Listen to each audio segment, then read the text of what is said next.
chicken and saute until brown.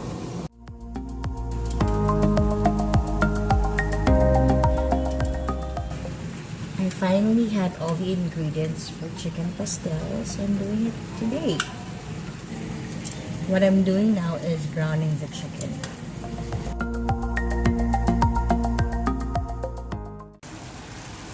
So I honestly don't know if I did it right because I put all the chicken there. Well, not all. I still have some.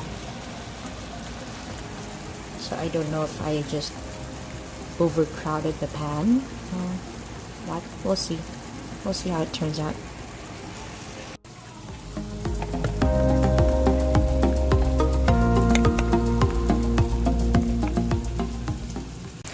Okay, here's what I added on to stir fry: the mushrooms, bell peppers, and the potatoes.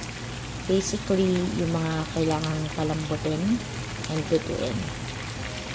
Later on, I'll add my mixed vegetables. They're already cooked, frozen mixed vegetables. So I decided to use that instead of, maraming chinachop.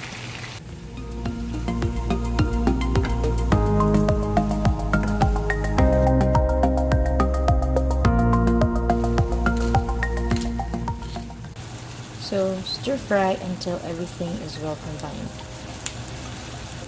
Add tayo ng cream of mushroom, 1/2 cup water, and ito, para hindi sayang yung mushroom. So you put cream of mushroom and water or chicken broth, mix it all together, and then simmer. Ulit, Leia. So, how do you simmer? You bring it to a boil. See, it's boiling. Boiling. Then, you lower the heat. Cover it. And let it simmer for maybe 5 minutes. Baka yung lasa nito. Do you know, I can't cook without a recipe. Hindi ko ma-memorize eh. I just need to see it written down. Tapos follow ko ng step by step. My recipes are actually my own words. Diba? To remind me of how I do it.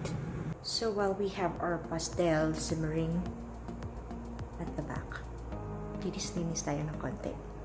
Maghuhugas muna si Inday.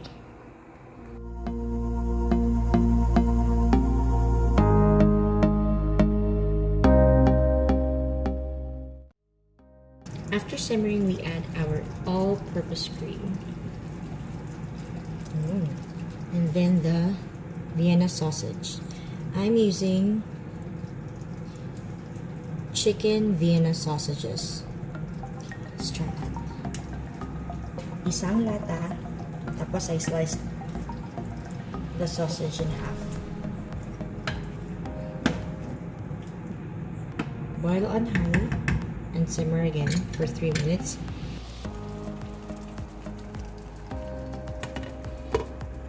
Last na i-add natin mixed vegetables.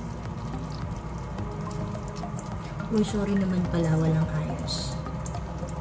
Woke up like this. So this recipe has all my favorites in it.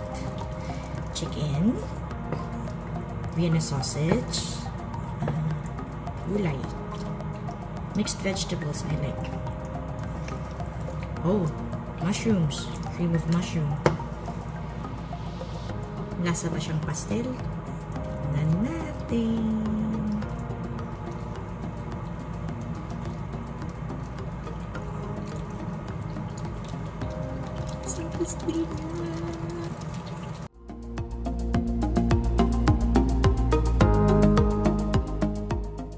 Here's the chicken pastel that I made for lunch.